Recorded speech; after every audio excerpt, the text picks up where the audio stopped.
और जैसे आपको अपने कंपनी के अकॉर्डिंग कोई भी कैलेंडर बनाना है तो हमने यहाँ पे एंटरप्राइज में गए, यहाँ पे आता है आपको नीचे कैलेंडर, एंटरप्राइज में कैलेंडर आता है, यहाँ सेलेक्ट किया।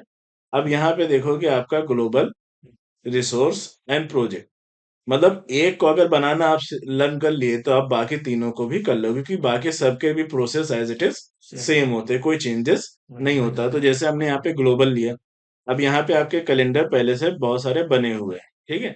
तो हमको जैसे कैलेंडर ऐड करना है तो हमने ऐड क्लिक किया। अब ऐड पे क्लिक करने के बाद यहाँ से आपसे पूछेगा कि किस टाइप का आप कैलेंडर ले रहे हो, ठीक है, किस टाइप का आप कैलेंडर ले रहे हो। तो यहाँ पे आपने जैसे एक फॉर्मेट होता है 5x10, 6x24, 7x24, तो यहाँ से कोई भी एक कैलेंडर आप ले लो, ठीक है। जैसे हमने 5x10 ले लिया और यहाँ पे सेलेक्ट किया। अब उसके बाद यहाँ पे नाम पूछेगा, तो हम कोई भी नाम दे सकते हैं, जैसे XYZ हमने ऐसे नाम दे दिया, ठीक है। ये अपनी कंपनी का नाम देकर हमने डन कर दिया।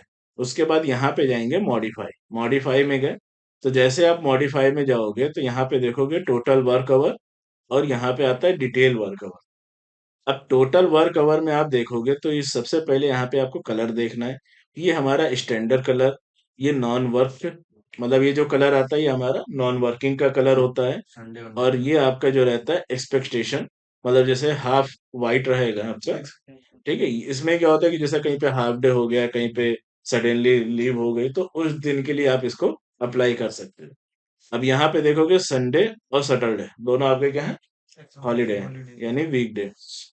तो अब जैसे अगर हमें किसी भी दिन को हाफ डे करना है तो यहाँ पे देखो वर्क आवर आपका कितना दे रखा है, 10। आपने यहाँ पे क्या कर दिया, 5, सॉरी 5 कर दिया। तो देखो इसका कलर आपका चेंज हो गया बाकी के अकॉर्डिंग। उस पर्टिकुलर दिन 5 का डे, हाँ, उस पर्टिकुलर दिन का, एक ही दिन का सिर्फ हमने यहाँ से सेलेक्ट किया, एक ही दिन का 5 हो गया। अगर यहाँ से 10 देना चाहते हो तो आप 10 दे दो, तो नॉर्मल कलर में आ जाएगा। अब जैसे हर डे के अकॉर्डिंग हमको चेंज करना है, तो यहाँ से आप किसी भी ऑप्शन को, जैसे किसी भी संडे को आप वर्क बना सकते हो और किसी भी दिन को आप नॉन वर्क बना सकते हो, ठीक है। जैसे आपको बीच में 14 तारीख को नॉन वर्किंग रखना है, आपने नॉन वर्क कर दिया, या वर्किंग रखना है तो आपने वर्किंग कर दिया, ठीक है, उसके अकॉर्डिंग। या फिर आप क्या कर सकते हैं, यहाँ पे वर्क वीक आता है। अब वर्क वीक के अकॉर्डिंग जैसे टाइम को आपको यहाँ पे देना हो, तो टाइम में जैसे आपने 0 दिया, 10, 10 हर दिन का वर्क दिया। अब जैसे आपने कहा हमें सैटरडे को भी काम कराना है, सैटरडे को जैसे आपने कहा कि हमें सिर्फ हाफ डे तक काम कराना है, तो आपने यहाँ पे 5 दे दिया, ठीक है। 5 दे देंगे तो ओके करेंगे तो ये आपका देखो सब में 5 हो जाए। एक मिनट, यहाँ पे 10 लिख देते हैं, ठीक है। ये देखो अब यहाँ पे सैटरडे को जाओगे, सारे सैटरडे में आपके क्या है, 5 डे वर्किंग डिसाइड है। हमने यहाँ पे वर्क वीक के अकॉर्डिंग चेंज किया है, ना कि पर्टिकुलर डे के अकॉर्डिंग हम लोग ने चेंज किया है। अगर पर्टिकुलर डे के अकॉर्डिंग चेंज करना है तो आप एक एक दिन को सेलेक्ट करके कर सकते हो। अब यहाँ पे जितने भी कैलेंडर देखोगे सब ऐसे ही जैसे आएंगे, बीच में किसी दिन को छुट्टी पूरा कर देना है तो, मतलब किसी एक दिन को, जैसे वेडनेसडे या थर्सडे किसी एक दिन को छुट्टी कर देना है तो पूरा। आप ऐसे सेलेक्ट करके यहाँ पे नॉन वर्क दे नॉर्मल सकते हो। कर या फिर आप हर एक वीक में, अगर आपको हर वीक में एक साथ छुट्टी रखनी तो है, कहीं बीच में तो 0 कर यहाँ देना। पे आपको वर्क डिटेल जो होता है जी।